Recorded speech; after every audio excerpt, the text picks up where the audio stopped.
महाराजा चंद्रगुप्त का दरबार लगा हुआ था। सभी सभासद अपनी अपनी जगह पर विराजमान थे। महामंत्री चाणक्य दरबार की कार्यवाही कर रहे थे। महाराजा चंद्रगुप्त को खिलौनों का बहुत शौक था। उन्हें हर रोज एक नया खिलौना चाहिए था। आज भी महाराजा के पूछने पर कि क्या नया है, कि एक सौदागर आया है और कुछ नए खिलौने लाया है। सौदागर का ये दावा है कि महाराज या किसी ने भी आज तक ऐसे खिलौने न कभी देखे हैं और न कभी देखेंगे। सुनकर महाराज ने सौदागर को बुलाने की आज्ञा दी।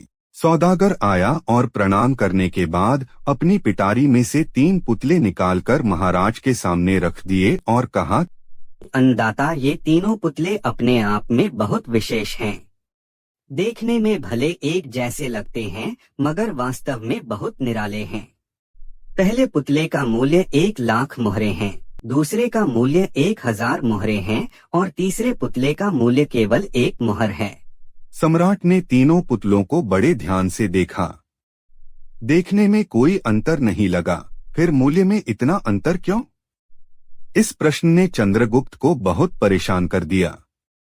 हार के उसने सभासदों को पुतले दिए और कहा, इनमें क्या अंतर है, मुझे बताओ। सभासदों ने तीनों पुतलों को घुमा फिराकर सब तरफ से देखा मगर किसी को भी इस गुत्थी को सुलझाने का जवाब नहीं मिला। चंद्रगुप्त ने जब देखा कि सभी चुप हैं तो उसने वही प्रश्न अपने गुरु और महामंत्री चाणक्य से पूछा।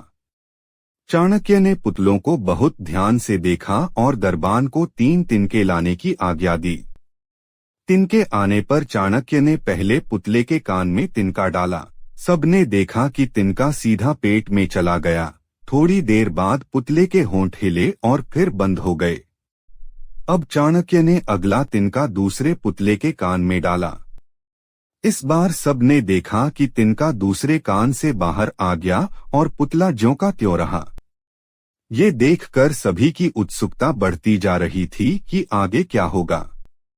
अब चाणक्य ने तिनका तीसरे पुतले के कान में डाला। सबने देखा कि तिनका पुतले के मुंह से बाहर आ गया है और पुतले का मुंह एकदम खुल गया। पुतला बराबर हिल रहा है जैसे कुछ कहना चाहता हूँ।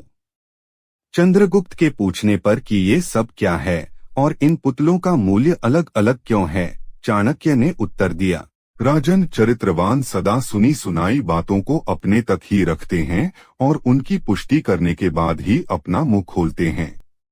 यही उनकी महानता है। पहले पुतले से हमें यही ज्ञान मिलता है और यही कारण है कि इस पुतले का मूल्य 1,00,000 मोहरे हैं। कुछ लोग सदा अपने में ही मग्न रहते हैं, हर बात को अनसुना कर देते हैं। उन्हें अपनी वाहवाह की कोई इच्छा नहीं होती। ऐसे लोग कभी किसी को हानि नहीं पहुंचाते। दूसरे पुतले से हमें यही ज्ञान मिलता है और यही कारण है कि इस पुतले का मूल्य 1,000 मोहरे हैं। कुछ लोग कान के कच्चे और पेट के हल्के होते हैं। कोई भी बात सुनी नहीं कि सारी दुनिया में शोर मचा दिया। इन्हें झूठ सच का कोई ज्ञान नहीं, बस मुंह खोलने से मतलब है। यही कारण है कि इस पुतले का मूल्य केवल 1 मोहर है।